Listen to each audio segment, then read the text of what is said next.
14 வாட்டி கொண்டு வரோம். திருப்பி நீங்க எடுத்தீங்கன்னா இந்த பகுதியில இந்த பள்ளை பகுதியை இங்க வரக்கூடாது, இந்த எலும்புல அந்த பகுதியில டச் ஆகக்கூடாது. இவ்வளவுதான். இங்க வெயிட் கொடுக்கக்கூடாது, மேல வெயிட் கொடுக்கலாம். இங்க மேல இருந்து கீழே எடுக்கலாம். அதே மாதிரி இங்க இருந்து நீங்க இப்படி திருப்பி இங்க கொண்டலாம், இங்க கொண்டலாம். திருப்பி நீங்க எடுத்தீங்கன்னா இந்த பகுதி இங்க கொண்டலாம். இது கீழே எடுக்கக்கூடாது. இங்க கீழே போச்சுன்னா இங்க இருந்து அடிபட்டுரும். அதுக்கு வேற டூல்ஸ் இருக்கு. இந்த இது எடுக்கலாம். இங்க இருந்து கீழே கொண்டாங்க, கீழே இருந்து மேலே கொண்டாங்க. இந்த இதுல இது முடிஞ்சிட்டு இனி கைக்கு நீங்க வரனா இது இப்படி இங்க இருந்து இந்த பகுதியை லாக் பண்ணி கொண்டாடணும். அவங்க தலையில கைப்படக்கூடாது. தலையில கைப்படாமல் போது சரிச்சு வந்துட்டு இது வரைக்கும் வரலாம். இதுக்கு மேல இது நீங்க நம்புறதுக்கு பயன்படாது. இது இந்த இவ்வளவு தான். அது எல்லாவற்றையும் சுத்தணும். ஆமா, ரோடாய் வரணும். இப்படி வரணும், இந்த மாதிரி வரணும். இப்போ காலில் ஒரு கையில் ரோல் ஆகாது, ஒரு கையில 2 கையில அதிகமா இருக்கு. அதனால தான் ஒரு கையால பண்ணேன். இதை பண்ணுங்க. எப்படி கைக்கும் காலுக்கும் இதே தான், இதே சிஸ்டம் தான். பெரிய ரோல் பண்ணும்போது நம்ம நிறைய ப்ரெஷரும் கொடுக்க முடியாது இல்லையா? இந்த பகுதிக்கு நீங்கள் ப்ரெஷர் கொடுக்கலாம், இங்கே எல்லாம் கொடுத்துக்கலாம். இந்த சைடுக்கு வரும்போது மட்டும் குறைச்சிக்கணும், அதிகமாக கொடுக்க கூடாது. இங்கே இருந்து நீங்கள் இந்த இதுதான் இதை உருட்டும் செய்யலாம், இல்லை இப்படி நீங்கள் இழுத்தும் எடுத்துக்கலாம்.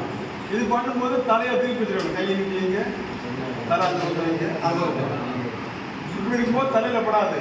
இந்த கையை வந்து கரெக்டாக நீங்கள் கையை போத்தி பிடிச்சிருக்கணும். இது போடாமல் இப்படியே கொண்டு வாங்க. இந்த பகுதியில் மட்டும் வரணும், இப்படியே வரணும். இந்த பகுதியில் மட்டும் வரணும். இது வரைக்கும் வந்தால் போதும். திருப்பி எடுக்கலாம். இதே மெத்தட் தான் அந்த கைக்கும். உருளணும், உருண்டு தான் வரணும். இப்படி எண்ணெய் போடும்போது ஆட்டோமேட்டிக்காக உங்களுக்கு உருண்டு வந்துடும்.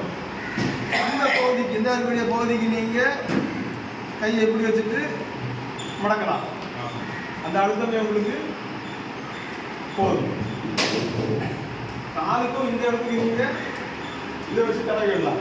இந்த பகுதிக்கு நீங்கள் இதை வச்சு கால் டைட்டாக இருக்கிறவங்களுக்கு லேசாக இதை பிடிச்சிட்டு ஒரு அழுத்தம், ரொம்ப கொடுக்க கூடாது, லேசாக ஒரு அழுத்தம் கொடுத்துக்கலாம். கால் திரும்பி இருக்கும், இந்த மாதிரி இருக்கு. இந்த தடவை இங்கே வரைக்கும் கொடுத்துடலாம். காலை திருப்பி வச்சு தடவலாம். இந்த பகுதிக்கு நீங்கள் இந்த கட்டை போட்டு பண்ணிக்கலாம். இந்த தடவல் தடவலாம். பாருங்க, இந்த தடவை கொண்டு வந்து பண்ணிக்கலாம். இந்த பகுதிக்கு இந்த ரெப்ப அழுத்தக்கூடாது. இந்த ரெப்ப அழுத்தீங்கன்னா தலைக்கு மின்னல் மாதிரி ஓடும். இந்த இடத்துல ரெப்ப அழுத்தம் கொடுத்தீங்கன்னா இதே திருப்பி இந்த இடத்துக்கு கொடுக்கலாம். இங்க வரைக்கும் வரலாம். நல்லா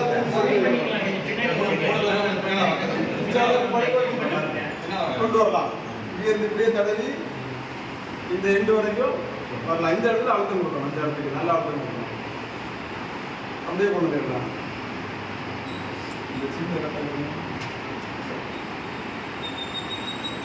இது இந்த பகுதிக்கும் இந்த பகுதிக்கும் இந்த வறுப்பு பகுதிகளுக்கு இந்த இடத்த வச்சு அழுத்தம் கொடுக்கலாம். தடவுறது இதுக்கு மேல நீங்க எடுக்க வேண்டாம். இந்த பகுதியில் மட்டும் அழுத்தம் கொடுக்குறீங்களா, இது வச்சு இந்த அமைப்பு பாருங்க. இந்த இடுக்கு பகுதிக்கு சரியா உள்ள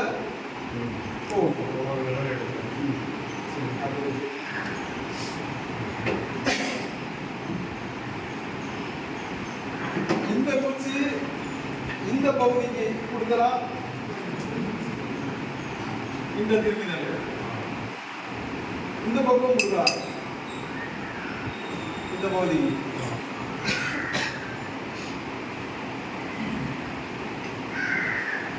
ரெண்டு காலுக்கு மீத நீங்க கொடுத்துக்கலாம். இந்த இடத்துக்கும்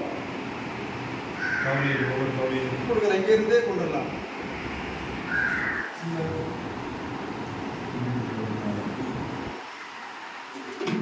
உட்கார வச்சுட்டு காலை உட்காருங்க.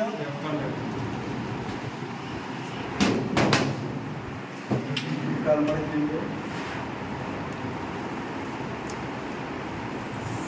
இந்த கோயிலை அழுத்துறதுக்கு இந்த குச்சி ரெண்டுமே அதே விஷயம் தான் வரும். இதுவும் வைக்கலாம், இதுவும் வைக்கலாம். இந்த இடத்தையும் திருப்பி போட்டு ரொம்ப அழுத்தம் கொடுக்க கூடாது. நீங்க இந்த பாயிண்ட் இது வைக்கும் போதே கவனி கரெக்டா கிடைக்க ஆரம்பிக்கும். கையிலையும் இதே மெத்தட்ல நீங்க செய்யலாம். இதுக்கு இன்னொரு பிரோஜனம் இருக்கு. கை இந்த தூக்க முடியாம கையை வந்து உடம்போட ஒட்டி வச்சுட்டு வருவாங்க, இப்படிதான் இருக்கும். அப்படி வரக்கூடியவங்களுக்கு கைக்கு உள்ள இதை போட்டுட்டு கையை அப்படியே விட சொன்னா போதும். இது விடக்கூடாது. பந்து வைக்கிறதுக்கு பதிலாக இந்த பால் வந்து உங்களுக்கு பயன்படும்.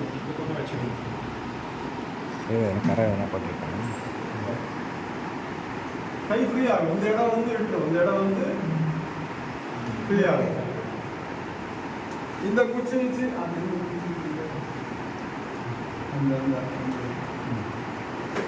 இந்த குச்சி வச்சு இந்த இடத்துக்கு ஹோல்ட் பண்ணிக்கலாம். இங்க இருந்து சாக்கடை காலத்துக்கு தள்ளி இப்படி இந்த குழிப்பகுதியை வந்து தடை எடுத்துக்கலாம். எந்த பக்கம் வந்தாலும் காணாது. இங்க இருந்து இங்க கொண்டு போயிடலாம். அந்த சின்ன குச்சி வச்சு சின்ன குச்சி 5-6 டிஸ்லோகேஷனுக்கு யூஸ் பண்ணலாம். ஆமா, இந்த குச்சி வச்சு இந்த இடத்துல இருந்து நீங்க அண்ணா கொடுத்துக்கலாம். உறக்க காலம் இந்த பகுதிகளை இதை வச்சு நீங்க தூண்டலாம். இது வந்து வருமானத்தை தூண்டக்கூடிய பகுதி. இதே பகுதியை திருப்பி இந்த நாங்கனை போட்டு இல்லை அந்த நாயெடுப்பு காலம் அந்த பகுதியை நீங்கள் இயக்குறதுக்கு எடுத்துக்கலாம். இப்போ நீங்கள் கேட்பீங்க, ஏன் இது வச்சா இது வைக்கக்கூடாதாங்க? இதனுடைய அமைப்பு வேற, இதனுடைய அமைப்பு வேற. இது அந்த இடத்துக்கு ஏறி இறங்கி வரும். இது நிற்கும், அந்த இடத்துல நிற்பாட்டும். இது அப்படியே நிற்கும், உள்ள அப்படியே நிற்கும். இது அப்படியே இல்லை, அதை வந்து அங்கேருந்து உடைக்கும். சரியா? சரி, இந்த கை வரலுக்கெல்லாம் இது ரெண்டையும் யூஸ் பண்ணலாம். கையில் வச்சுங்க இந்த இதையும் இதை வேணா இந்த பகுதிக்கு இதையும் நீங்கள் யூஸ் பண்ணலாம், இந்த குச்சியையும் யூஸ் பண்ணிக்கலாம். கையை இந்த தடவுறதுக்கு இந்த விரல வச்சு நம்ம இப்படி எடுத்துட்டு இருப்போம், அதை விட்டு நீங்க இப்படி எடுத்துக்கலாம். சைடு பின்னால மட்டும் இழுக்கிறது கொஞ்சம் மெதுவாக எடுக்கணும். பின்னால வந்து எண்ணெய் இல்லாமல் இதை வந்து நீங்க எடுத்தீங்கன்னா அந்த தோல் வந்து படிஞ்சு வந்துடும். இந்த பகுதிக்கு இதை யூஸ் பண்ணலாம், இதையும் யூஸ் பண்ணலாம். இந்த பகுதிக்கு மடங்காத பகுதிகளுக்கு இந்த மாதிரி முற்று மாதிரி அமைப்பு. இது வந்து அந்த நரம்பு அடங்கல் வரணும், இல்லை உயிர் நாடி அந்த இடத்துக்கு இதை போட்டு நீங்கள் அழுத்தினீங்கன்னா அந்த இடம் வந்து உங்களுக்கு ஆக்டிவ் ஃப்ரீயாக ஆரம்பிக்கும். இப்போ இங்கே வந்து கை வேலையாக இருக்குது, கை மடக்கல, அதுக்கு இந்த இடத்துல இதை வைக்கலாம்.